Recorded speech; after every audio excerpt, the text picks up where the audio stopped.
Дээр дурдсан судалгааг Улаанбаатар, Эрдэнэт, Дорнод, Ховд гэсэн Монгол улсын 4 бүсийн төлөөлөл болсон нутаг дэвсгэрт явуулсан. Судалгаанд нийтдээ 749 хүүхэд хамрагдсан.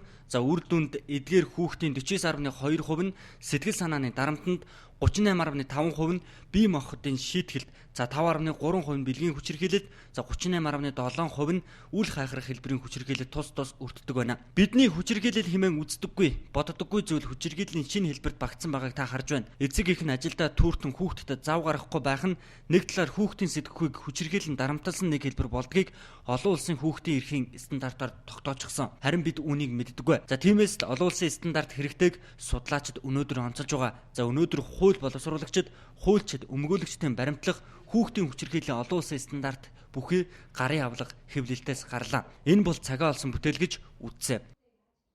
За хүүхэд гэр бүлийн орчинд одоо хүчирхийлэлд өртөж байна. Энийг хэрхэн зохицуулах юм? За хүүхэд сургуулийн орчин, сургууль цэцэрлэгийн орчинд одоо өртүүл яах юм? За мөн олон нийтийн газар яах юм? За байцаан шийтэх хууль эрх зүйн орчинд яах юм гэсэн олон одоо ийм хүрээнд бол хүүхдийн эрх, хүүхэд одоо хүчирхийлэлд бол өртөж байдаг. Тийм учраас энэ бүх зүйлийг одоо нэг бүрчлэн одоо наривчлаад олон улсын хэм хэмжээг тусгаж өгснөөр өөрөө нэг чухал одоо ийм том оюуны бүтээлтэй тийм. Судлаачид хүчирхийлэлд өртөж үл хайхрал дунд амьдарч байгаа 3 настай хүүхдийн тархийг эрүүл аюулгүй орчинд амьдарч буй нас чацуудныхын тархитай харьцуулж үзсэн байдаг.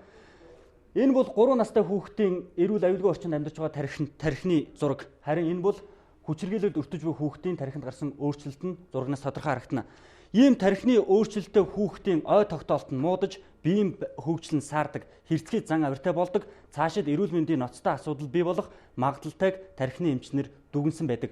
За олон улсад эрүүл мэндийн ийм нарийн судалгаа явуулж дүн шинжилгээ хийсний үндсэн дээр нөхөн сэргээлт явуулдаг байх юм. За бидэнд харин энэ үгөөлөгдөж буй хууль эрх зүйгээр зохицуулагдсан мөрдөгдөх гол стандарт юм а. Нөхөн сэргээдэг сэтгэл зүйн эмчилгээнүүд байна. Янз бүрийн боловсролын одоо төрлийн эмчилгээнүүд тий нөхөн сэргээх үйлчилгээнүүд байна. Шаардлагатай тохиолдолд одоо эд материалын тусалцаа үзүүлэх ийм одоо нөхөн сэргээх үйлчилгээ үзүүлдэг ийм тогтолцоо маад ерөөсөй байхгүй байгаа. Тэгэхээр эдгээр бүх зүйлүүдийг бол бид нар бүр стандарт болгож ингэж хууль тогтоогчнорт гарын авлага болгоод за одоо батлагдаж байгаа хууль дүрмүүд дээр яг энэ тогтолцоо механизмуудаа бүрдүүлж өгье гэдэг.